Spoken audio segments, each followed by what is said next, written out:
जो ज्ञान विराग है क्यों बुढ़ापा में चले गए? तो आप जानते होंगे त्रेता युग हो गए हैं, द्वापर युग हो गए, तो उस समय क्या होता था? तपस्या।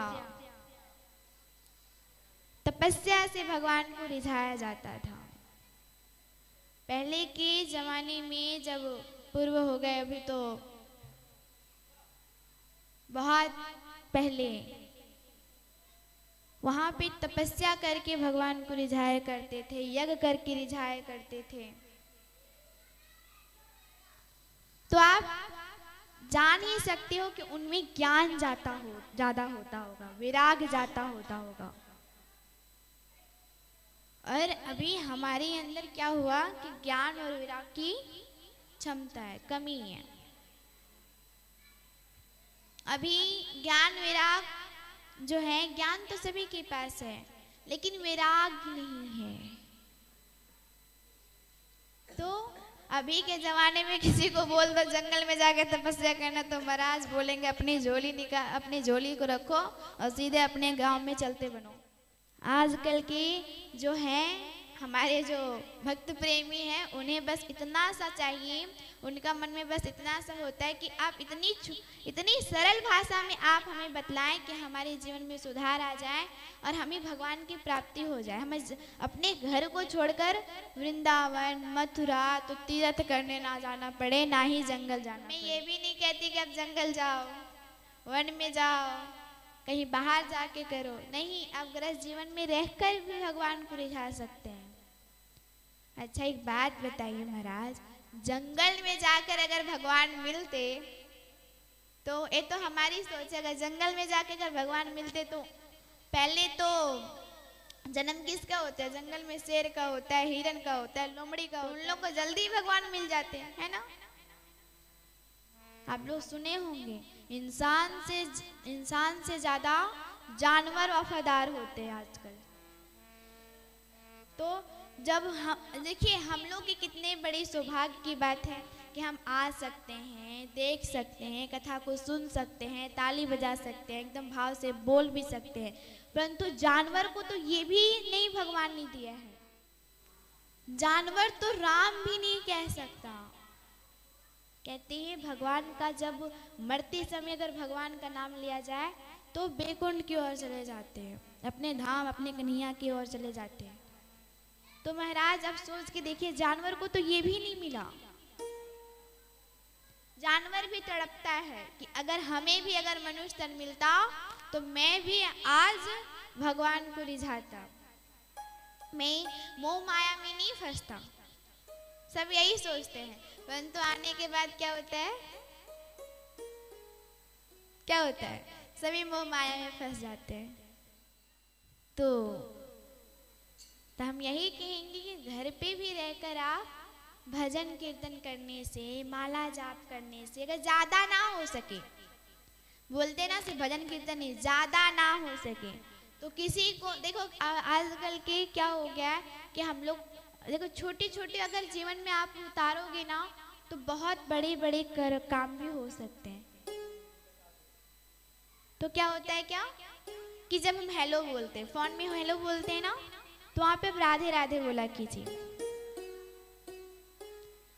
जहाँ हम हाजी बोलते हैं वहां योम का उच्चारण कीजिए। तो ये छोटी छोटी जो चीजें होती हैं अपने जीवन में उतारोगे तो देखिएगा, जब मरते समय भी यही होता है, जिससे ज्यादा प्रेम हो जाता है उन्हीं का जल्दी हम लोग पुकारते हैं।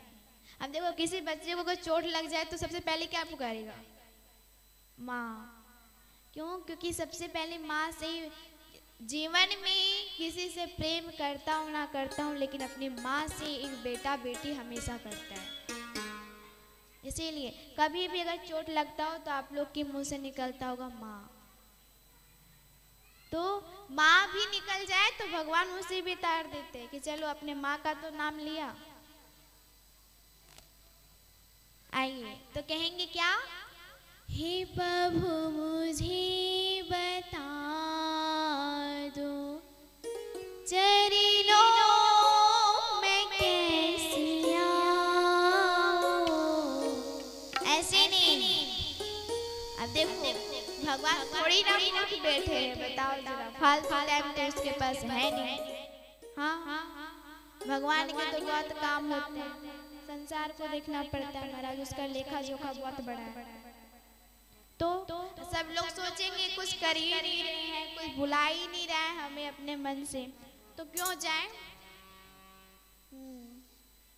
तो भगवान ऐसे मुंह फेर लेंगे तो हो जाएगा, फिर बताने वाले तो है नहीं।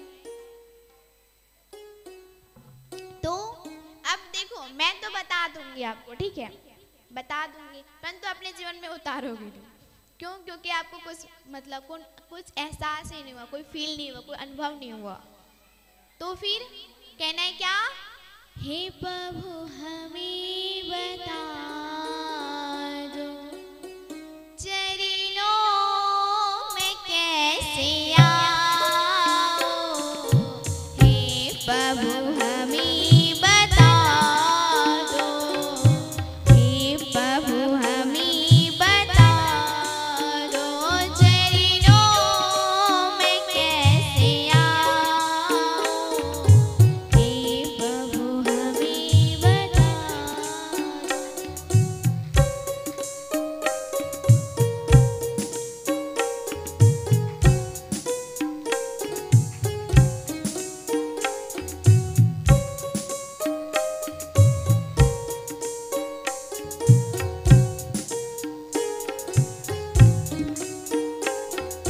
माया के बंधनों से, माया के बंधनों से छुटकारा कैसे पाओ, हे प्रभु हमें बता दो, हे प्रभु हमें बता दो चरणों में कैसे आओ, हे प्रभु हमें बता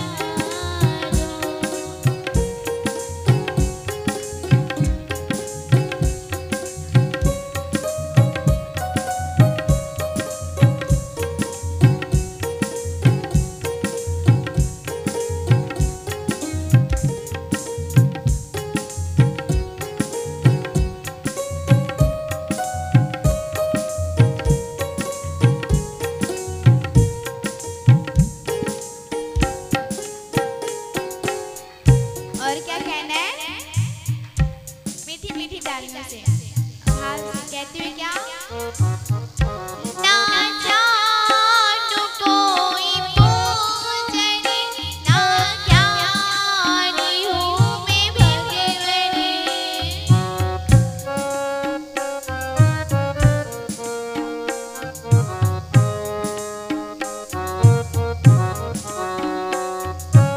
हे माई हे प्रभु, ना ही मैं ज्ञानी हूँ और ना ही मुझे पूजन की विधि आती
हमको निहारते जा रहे हो, क्या बात हो गई? वैसे तो मुझे पता है, हाँ, हमको जानने की जरूरत नहीं है। हम तो सोच रहे हैं मतलब इन लोग को जानना भी होता होगा। गजब हो। अच्छा एक बात बताओ, जिन्हें नहीं भी जानना तो भी बोल दिया जाए, क्यों पता है?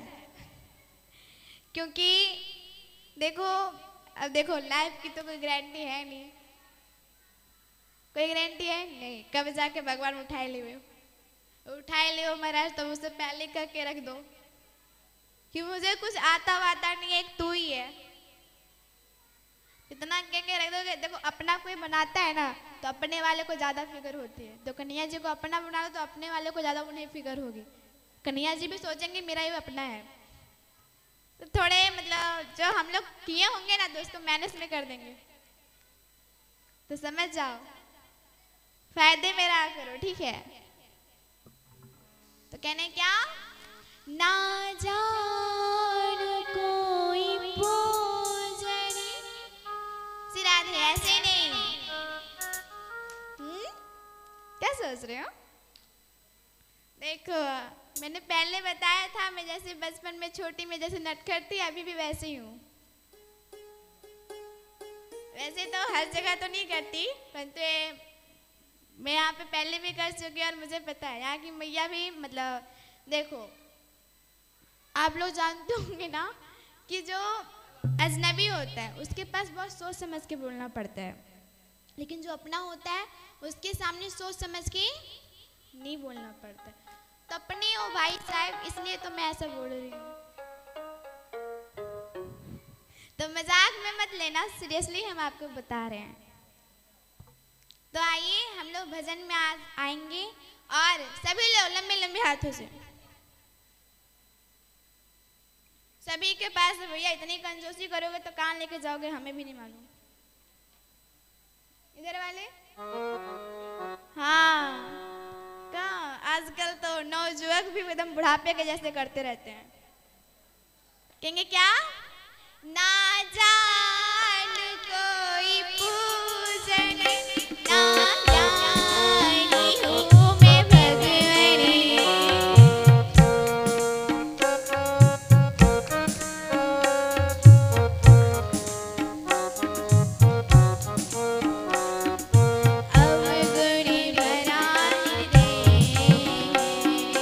अब गुरी भरा है रे, इसी के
खुशी रह रही।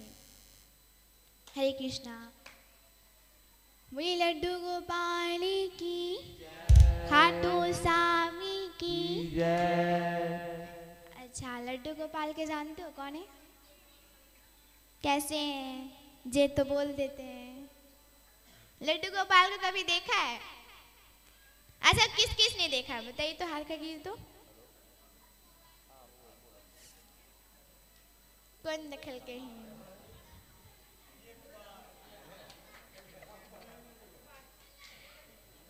अच्छा, एक बात बताइए, आपके सामने और अभी तक आपने निहारा भी नहीं है, कैसा है?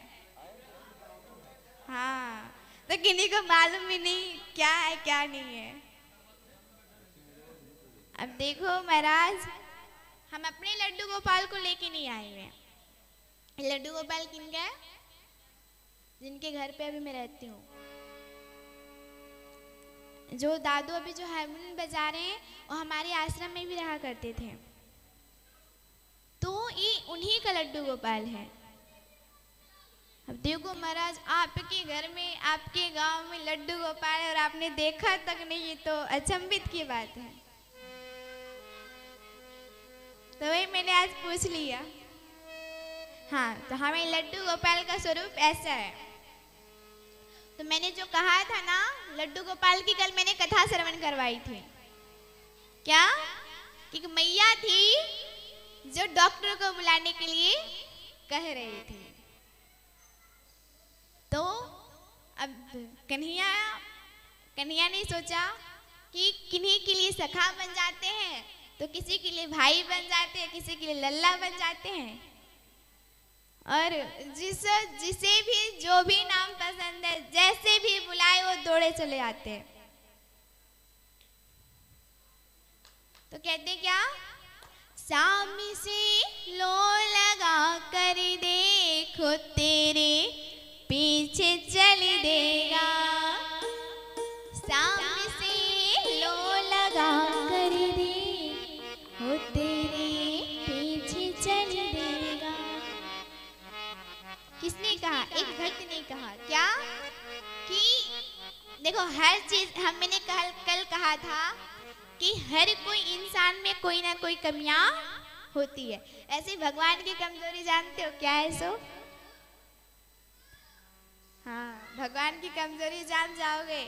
देखो, भगवान की कमजोरी क्या है कि वो भक्त को कभी रोता हुआ नहीं देख सकता, कभी नहीं। ऐसा नहीं कि झूठ मूठ का आंसू निकाल लिए तो फिर आ जाएंगे, नहीं। जो शाम के लिए रो देता है सच्चे मन से, तो वो आपके पीछे पीछे डोलेगा। तो आइए, यहाँ पे अभी जब संत कुमार जी कथा श्रवण करवा रहे नारद जी को, भक्ति देवी तो सबके हृदय में प्रकट हो गई। नारद जी ने प्रश्न किया। क्या? कि आपने कहा कि भगवान का नाम लेने से प्रेत होने से छुटकारा पा सकता है। तब कहा क्या संत कुमारों ने कि अवश्य, बिल्कुल पा सकता है। नारद जी ने कहा कि मुझे सारी बातें आपकी समझ में आई, परंतु मुझे ये बात समझ में नहीं आई। क्यों? क्योंकि जो छोटा मोटा चोर होगा, जो गलती करता होगा, वो भगवान का नाम लेता तो उसका मतलब उतर जाता है भवसागर से, तो ये कोई बड़ी बात है नहीं। क्योंकि हमारे कन्हैया बहुत दयालु हैं, परंतु इतने बड़े दयालु हैं कि प्रेत को भी प्रेत होने से छुटकारा मिल सकता है। तो नारद जी को समझाया, परंतु नारद जी को समझ में नहीं आया। तब जाके नारद जी को एक कथा श्रवण करवाई गई। आपने सुना ही होगा, क्योंकि ये जो कथाएं हैं इस सभी जगह आपने कहा, सुना होगा, कहा भी होगा किसी ने। तो वही कथा आज संत कुमार ने नारद जी को श्रवण करवाई। क्या? कि तुंगभद्रा तट के किनारे एक गांव था, एक नगर था, और उस नगर में आत्मदेव जी रहा करते थे, एक ब्राह्मण रहा करते थे। और आत्मदेव की जो पत्नी का नाम धुंधली था। तो कहते हैं जैसा नाम वैसा गुण, धुंधली भी नाम वैसा। तो धुंधली का क्या था कि जब तक किसी से झगड़ा ना कर ले, जब तक किसी की बुराई ना कर ले, जब तक कहीं पड़ोसन में झगड़ा हो रही, कहीं घी डाल के ना आवे, तब तक उसे पेट का पानी नहीं पचता था महाराज, क्या बताएं। और जो धुंधली देवी थी वो हर किसी से झगड़ा करती थी, हर किसी से, छोटी छोटी बातों में भी। और पति के सामने ऐसे बनती थी मानो कि सती सावित्री हो। आत्मदेव जी तो बहुत प्रेम करती थी उनसे। क्यों? क्योंकि आत्मदेव जी को पता था कि मेरी पत्नी झगड़ालू है, फिर भी उनसे प्रेम करते थे। जैसे ही पति आते, ऐसे धुंधली देवी एकदम थाली लेके आती, प्रणाम करती, तो उन्हें लगेगा ही कि हमारी पत्नी बहुत अच्छी है। हुआ क्या कि आत्मदेव जी के घर में कोई संतान नहीं था, आत्मदेव जी का कोई संतान नहीं था। और बहुत साल जब बीत गए तो पड़ोसन में एकदम पड़ोसी सब बोलने लगी क्या कि आत्मदेव जी तो पंडित है, वो भी ब्राह्मण, पूजा पाठ करते, सत्कर्म करते, फिर भी इनके घर में बालक नहीं है। लगता है इसके जो पितर हैं वो इनसे खुश नहीं है। जब ये बात वो कही तो यहाँ पे आत्मदेव जी ने ये बात सुन ली। आत्मदेव जी ने सुना और आत्मदेव जी ने ये भी सुना क्या कि इनके घर का कोई पानी नहीं पिएगा, अगर इनके घर में कोई पानी पिएगा तो हमें पाप लगेगा। आत्मदेव जी से अब कोई बात नहीं करने लगा, उनके घर तरफ कोई जाता भी नहीं। आत्मदेव जी को बहुत ग्लानि हुई, बहुत बुरा फील हुआ। और जब गए आत्मदेव जी तो कमरे में जाकर, एक कमरे में जाकर बैठ रहे और बैठ के सोचने लगे कि मैंने ऐसी क्या गलती की, मैंने ऐसा क्या बुरा किया जो हमारे घर में कोई संतान नहीं है। अरे हमारे घर में जो तुलसी का पौधा है, मैं खुद अपने हाथ से देता हूँ उन्हें पानी, परंतु वो हरी भरी नहीं रहती। मैं अपने घर में सारे पेड़ पौधा को पानी देता हूँ, परंतु उनमें कोई फल नहीं आता, सब सूख जाते हैं, उसकी पत्तियाँ सब झड़ जाता है। तो और उनके घर में क्या होता था, उनकी जो गैया आती थी उनके घर में रखते थे, वो बांझ हो जाती थी।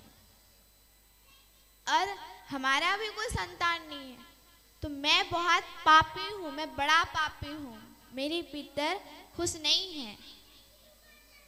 इसलिए वो रोते रोते जंगल की ओर चले गए, सोचते सोचते। जब वन में गए तो वन में जाकर क्या हुआ कि उन्हें जोर से प्यास लगी। और जब प्यास लगी तो महाराज कहीं कुछ नहीं दिख रहा है, एक नदी मिला।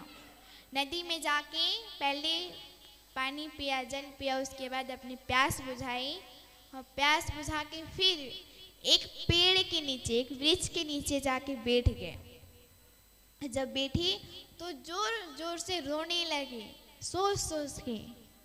वहां से एक संत पार हो रहे थे। संत ने सोचा कि मैं अपनी दृष्टि से देख सकता हूँ कि ये बहुत बड़ा ज्ञानी है, ये ब्राह्मण है, परंतु ये रो क्यों रहा है, ये रुदन क्यों कर रहा है? क्योंकि जो भगवान के जो भक्त होते हैं वो दुखी में भी सुखी रहते हैं, तो पर ये रो क्यों रहा है, क्या समस्या है, क्या परेशानी है? जब संत गए उनसे पूछने के लिए तो जो गले मिलकर जो रोने लगी, तो बोले महाराज पहले आप बताओ तो सही। आत्मदेव जी ने बताया कि हमारी घर में जो गैया है वो बांझ हो गई है, बछड़ा नहीं देती। हम अपने हाथों से तुलसी में जल डालते हैं, परंतु ये हरी भरी नहीं रहती है। और ना ही हमारा कोई बालक है, ना ही हमारा कोई पुत्र है, हमें कोई अग्नि देने के लिए नहीं है। महाराज हम बहुत बड़े पापी हैं। तो कहा कि देखो जिनके पुत्र हैं, जिसके पुत्र पुत्री है वो तो भाग्यशाली है ही है, परंतु जिनके नहीं है वो बड़े भाग्यशाली है। बोले कैसे? तो अब देखो पुत्र हो जाते, पुत्री हो जाते तो माया हो जाती है, ममता आ जाती है ना, फिर हम लोग फंस जाते हैं इसी चक्कर में, हम भूल जाते हैं। क्योंकि आजकल के समय किसी के पास नहीं है और हम भूल जाते हैं तो आधा से ज़्यादा समय तो उन्हीं में चला जाता है, व्यक्त हो जाता है। तो फिर जिनके बालक बालिका नहीं है वो तो बड़े सौभाग्य है। बोले कैसे? बोले कि देखो आपका संतान नहीं हुआ तो क्या हुआ, आप तो भगवान को मानते हो, अपने भगवान को ही अपना बच्चा समझ लो। देखो ये वाले जो आपके जो बच्चे हैं ना, वो आपको कंधा कहाँ देंगे लास्ट तक, परंतु उसके बाद भी आपको कन्हैया, आपके लल्ला आपको साथ देंगे। इसलिए आप कन्हैया को, अपने लल्ला को ही अपने बच्चा मान लीजिए। बोली नहीं हमें संतान चाहिए, अब जो जिद पकड़ ली। संत ने भी सोचा कहाँ महाराज हम भी फंस गए, एकदम माला झोली लेके हम जा रहे थे, हम तो गृहस्थ जीवन में है नहीं, एकदम संत हैं, हम जा रहे थे ऐसे आनंद में, कहाँ से हम फंस गए, इससे हमें छुटकारा चाहिए। अब संत भी परेशान आ गए। संत ने अपनी एक झोली से एक फल निकाला, आम का फल था, और आम के फल में कुछ मंत्र का उच्चारण करके और कहा कि फल को अपनी पत्नी को खिला देना। जब ये बात कहे तो बोले ठीक है, परंतु इनसे होगा क्या? तो बोले आपके घर में ज्ञानी पुरुष, आपके घर में एक बालक जन्म लेगा। जो आनंद में आ गए, एकदम खुश हो गए, आम को लिए और अपने गांव आए और गांव में आके पूरे ढिंढोरा पिटवा दिए कि हमारे घर में 1 साल के बाद हमारे घर में बच्चा होएगा। जब ये बात कही तो पड़ोसन की खबर लग गई महाराज। इधर पड़ोसन की खबर लगी, इधर आत्मदेव जी गए पत्नी के पास और कहा ये फल खा लेना, आपके अच्छे से प्यारी प्यारी से आपके बालक होंगे। धुंधली देवी को जो ये बात कही तो धुंधली देवी के मन में एक बात खटक रही थी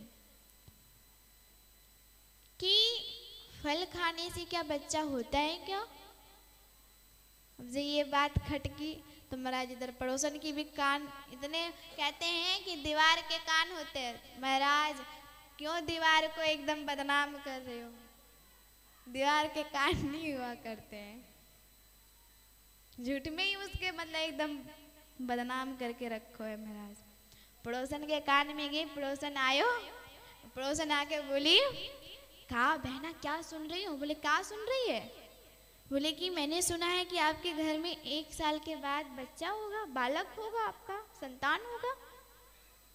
बोले हाँ, हमारे पति देव जी आए हुए थे, बोले कि एक संत ने दिया है फल, इसे खाने से 1 साल के बाद हमारे घर में बालक होगा, हमारा बच्चा होगा।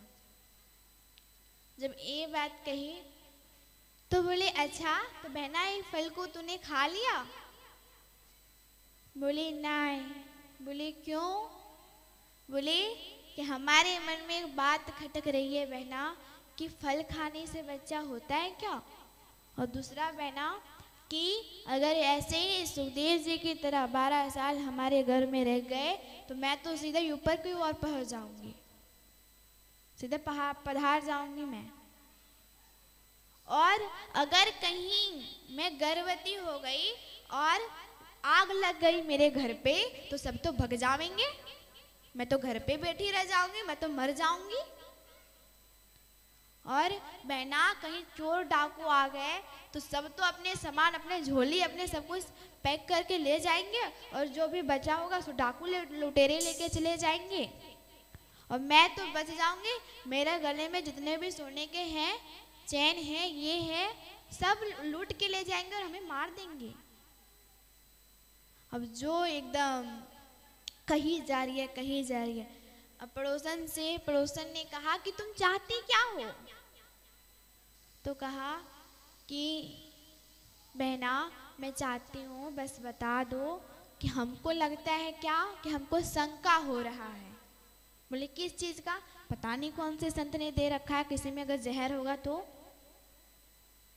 बोले देखो संत ने दिया है तो संत का स्वाभाविक रूप होता है कि संत कभी जहर दे ही नहीं सकते हैं और आपके पति ने कहा है तो भरोसा रखो कुछ गलत नहीं होगा।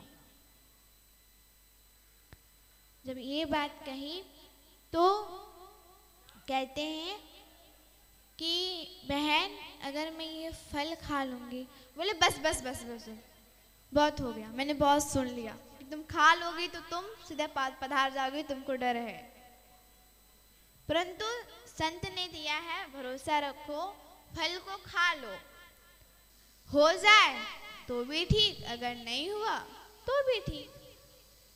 इतना कहकर जाने लगी। बोले बहना रुको तो सही। बोले तुझे जो करना है सो करो, पहले हमें जाने दो। हाथ जोड़ के वहां से चली गई। तब धुंधली की बहन आई। बहन आने के बाद एकदम धुंधली देवी एकदम चिंता में पड़ गई है। बोले क्या हुआ बहना, बहुत टेंशन में लग रही हो? बोला कि बहन मेरे पति देव जी आए हुए थे, ये फल को दिया और कहा ये फल खाओगी तो बालक होगा। अब सारी बातें उन्हें बताई। अब सारी बातें बताई तो बहन भी सोचने लगी मेरी बहन कितनी मूर्ख है कि इतना कुतर्क कर रही है। ये तो पागल है ही है, इतनी बड़ी मूर्ख है कि और इसको मूर्ख बनाया जाए। बहन ने कहा देखो देखो बहना, तुम्हारे घर धन संपत्ति की कमी नहीं है और हमारे घर बालक की कमी नहीं है। मेरे 8 बालक है, 9वां होने वाला है। तो देखो हमारे घर में धन संपत्ति की कमी है तो ये जो मेरा बालक है अभी गर्भ में है, ये बालक तुम रख लेना